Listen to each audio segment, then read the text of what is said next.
வணக்கம். மரபு மார்க்கம். கொல்லிமலையில கருப்புசாமி குடும்பத்துல கொற்றவைங்கிற ஒரு பெண் வாழ்ந்துகிட்டு வந்தாள். அவளுக்கு கொல்லிமலை ராணி, ஏட்டுக்கையம்மன், காளியம்மன்னு பல பெயர்கள் இருந்துச்சு. அவள் ஆணுக்கு நிகரா இறங்கி அடிதடி பண்றவ. அவளுக்குன்னு தனியா 8 பேரு ஏவலாளிகள் இருந்தாங்க.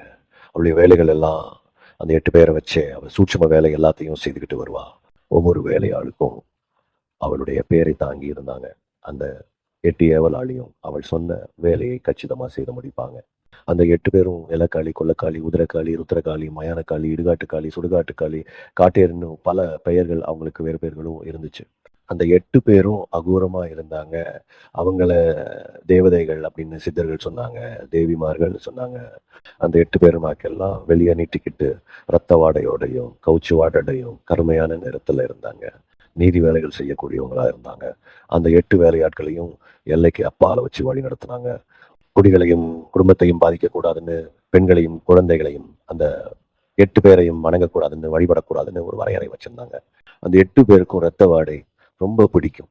அதனாலதான் அவங்க நாக்கு வெளியே நீட்டிக்கிட்டு இருக்கு. அது அவங்க குழந்தைன்னு கூட பார்க்க மாட்டாங்க. எல்லாரையும் ஊடுருவி உணவா மாத்திக்குவாங்க.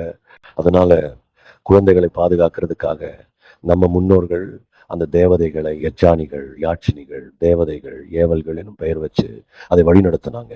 இங்க பல பேருக்கு அந்த எச்சினிகளுக்கும் இந்த கொற்றவைக்கும், அதாவது 8 கை அம்மனுக்கும் வித்தியாசம் தெரியாம எல்லாம் காளிதானன்னு மடியில அள்ளி கட்டிக்கிட்டு குத்துதே குடையுதுன்னு தானும் வாழவே தன் தலைமுறைகளையும் வாழவிடமே பண்றாங்க.